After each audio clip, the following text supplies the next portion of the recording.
Tiago, capítulo 5, as advertência aos poderosos. Quem quiser acompanhar a leitura aí, meu português não é lá impecável, aquela coisa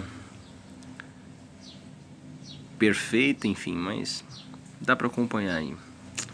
Mesmo a minha proficiência no português não sendo aquelas coisa linda, aquela coisa maravilhosa, mas dá para entender, né?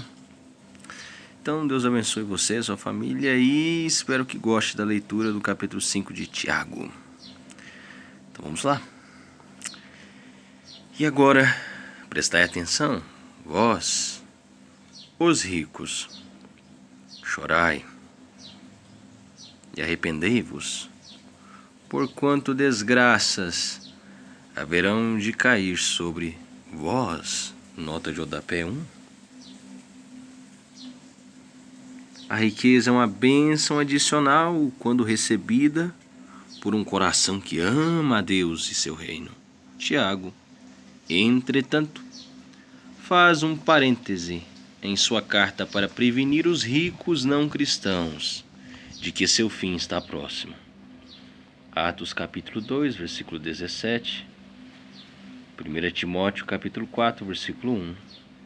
2 Timóteo, capítulo 3, versículo 1, Hebreus 1, 2, 1 João, capítulo 2, versículo 18. A arrogância e o sentimento de exagerada confiança que exibem por causa do acúmulo de bens que possuem são meras ilusões passageiras.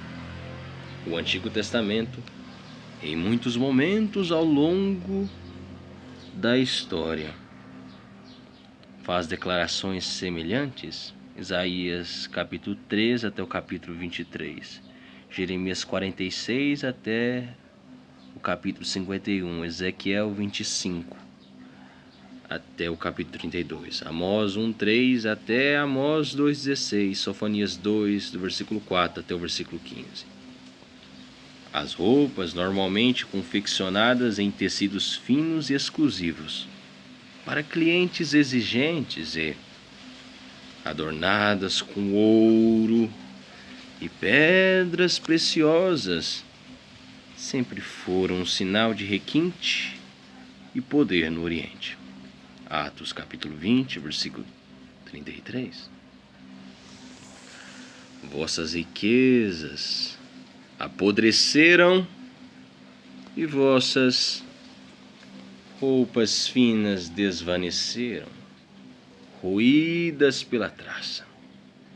Vosso ouro e vossa prata, todos estão oxidados, e a ferrugem deles testemunhará contra vós, e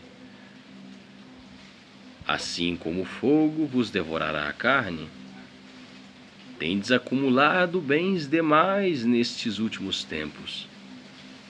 Eis que o salário dos trabalhadores que ceifaram os vossos campos e que vós desonestamente deixaste de pagar está clamando por justiça. E tais clamores chegaram aos ouvidos do Senhor dos Exércitos. Nota de rodapé 2. A expressão Senhor dos Exércitos em grego transliterado Sabaoth aparece na Septuaginta, a tradução do Antigo Testamento em grego, como Todo-Poderoso.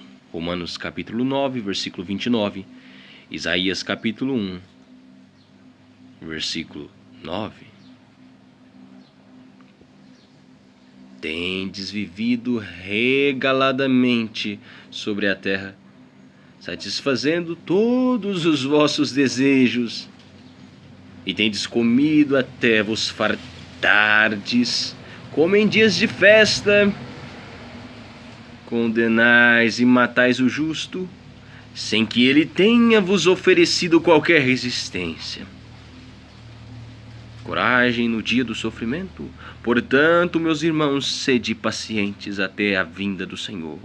Observai como o lavrador aguarda o precioso fruto da terra, esperando com paciência até que receba as primeiras chuvas de outono e as que encerram a primavera. Sede vós igualmente perseverantes, fortalecei o vosso coração, porquanto a vinda do Senhor está próxima. Irmãos, não vos queixeis um dos outros. Não vos queixeis uns dos outros, para que não sejais também assim julgados. Eis que o juiz está às portas. Nota de rodapé 4. Os cristãos são exortados a ter paciência com crentes e descrentes, pois a volta do Senhor se aproxima rapidamente, quando a plena justiça universal será estabelecida definitivamente. Esse glorioso retorno de Cristo já era considerado iminente pela igreja primitiva, pois os últimos dias são contados a partir da encarnação de Cristo. Romanos 13:12, Hebreus 1:2, Hebreus 10:25, 1 Pedro 4:7, Apocalipse 22, versículo 20.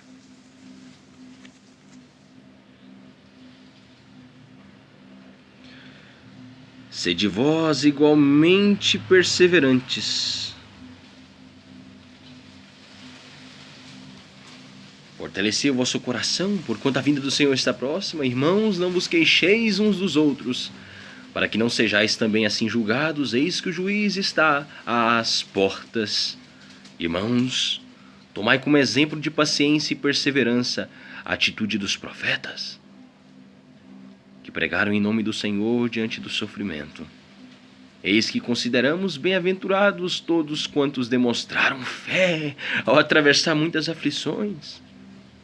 Tendes ouvido falar a respeito da paciência de Jó, e bem sabeis que solução final o Senhor lhe providenciou. Ora, o Senhor é pleno de compaixão e misericórdia. Nota de rodapé 5. Ao contrário do que pensam alguns teólogos, Jó não tinha uma paciência desinteressada e passiva. Jó capítulo 3, Jó 12 do versículo 1 ao 3, Jó 16 do versículo 1 ao 3, Jó 21:4. Mas perseverante e confiante na misericórdia do Todo-Poderoso. Jó capítulo 1, versículo 22 até o versículo 20 até o versículo 22. Jó 2, versículo 9, versículo 10. Jó 13, versículo 15. Orientações finais. Contudo, meus queridos irmãos, não jureis nem pelo céu, nem pela terra, tampouco façais qualquer outro juramento. Seja suficiente a vossa palavra, sendo sim, que seja sim. Quando não, não. Procedei assim para não cairdes em condenação. Nota de rodapé 6. Uma vez mais, Tiago menciona as palavras de Jesus em seu ensino doutrinário, Mateus 5, versículo 33 até o 37. O irmão de Jesus e pastor da igreja em Jerusalém não está condenando os juramentos solenes, pois era uma antiga prática judaica, legalmente válida, quando se precisava atestar uma palavra empenhada. Êxodo capítulo 22, versículo 11. Assim como foi instado a fazer Jesus perante Caifás. Mateus capítulo 26, versículo 63 e versículo 64. E Paulo, ao expressar seu zelo para com a igreja, Romanos capítulo 1, versículo 9. Romanos 9, versículo 1. Tiago está condenando o uso leviano do santo nome de Deus, ou de qualquer pessoa ou objeto sagrado para garantir a verdade do que se diz. Os cristãos devem ser conhecidos como pessoas cujas palavras são absolutamente dignas de crédito, sem nem mesmo a necessidade de juramentos. Está alguém entre vós sofrendo? Faça oração. Há alguém encorajado entre vós? Cante louvores. Nota de rodapé 7. Tiago usa o termo grego eitumei, raro no Novo Testamento, e que significa ter coragem e bom ânimo diante das adversidades. Somente Paulo havia usado essa mesma expressão anteriormente. Atos 24:10, Atos 27:25. Quanto aos sofrimentos, os crentes devem seguir o exemplo de Cristo e crer no poder da oração. Lucas 22:44.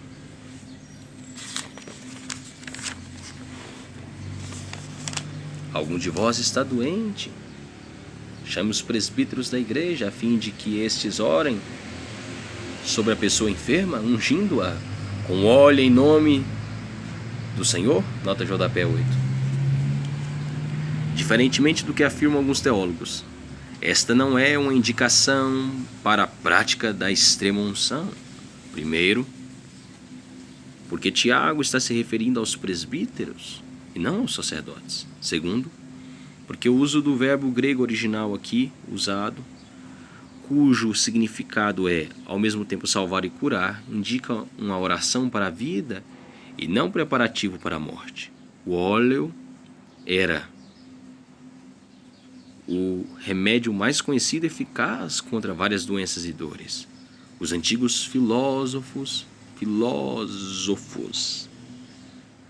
e médicos, como Plínio e Galeno, já recomendavam seu uso.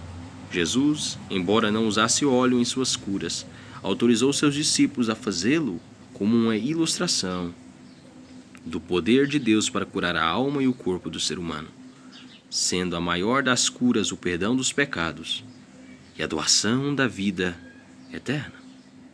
Os presbíteros devem levar os enfermos a essa conclusão e, assim, facilitar-lhes o acesso à saúde, salvação perfeita em Cristo. Isaías capítulo 1, versículo 6. Lucas 10, 34. 1 Timóteo 3, 1. 1 Timóteo 3, 17. Marcos 6, 13. Mateus 9, versículo 21, versículo 22. Mateus 14, 30. Mateus 24, versículo 13, versículo 22. Lucas 7, 50. Lucas 8, versículo 12, versículo 36, versículo 48 e versículo 50.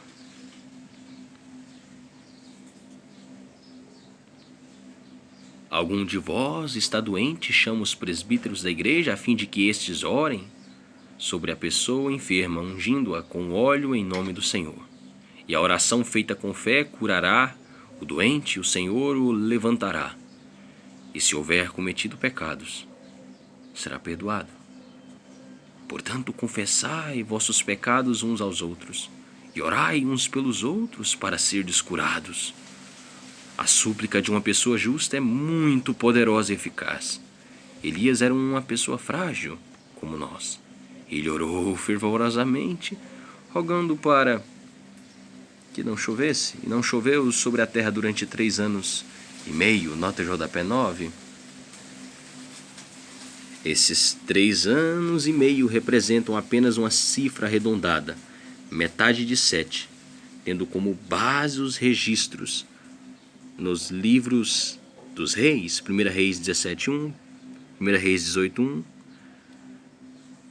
1 Reis 18, do versículo 41 até o 46, Apocalipse 11, do versículo 1 até o versículo 6. Então fez outra oração, e os céus derramaram suas chuvas, e a terra produziu seus frutos. Queridos irmãos, se algum de vós se desviar da verdade e alguém o reconduzir a ela, lembrai-vos disto. Quem ajudar um pecador a se arrepender do seu mau caminho salvará da morte essa alma e contribuirá para o perdão de uma grande multidão de pecados. Nota de rodapé 10. Tiago oferece aos crentes mais de 50 mandamentos sobre o amor e a lei do Senhor, a fim de que a igreja saiba zelar pelo bom testemunho dos seus membros, com toda a fé, oração, carinho e respeito, visando a perfeita saúde espiritual e o encorajamento de todos nas horas de provação. Lucas 22, versículo 32. O cristão que se desvia do caminho, mas que é reintegrado, tem todos os seus pecados absolvidos pelo poder do sangue remidor de Cristo, além de produzir grande júbilo espiritual em seus irmãos na igreja e a manutenção do bom testemunho dos cristãos perante o mundo. Hebreus 6, versículo 4 até o versículo 8, 2 Pedro 2, do versículo 20 ao 21, 1 Coríntios 11, 30, 1 João 5, 16. Lembrai-vos disto: quem ajudar um pecador a se arrepender do seu mau caminho, salvará da morte essa alma e contribuirá para o perdão de uma grande multidão de pecados. Fé e tulipas, tenha todos um ótimo dia na paz do Senhor Jesus Cristo. Deus abençoe você e sua família. Espero que tenha gostado dessa leitura do livro de Tiago.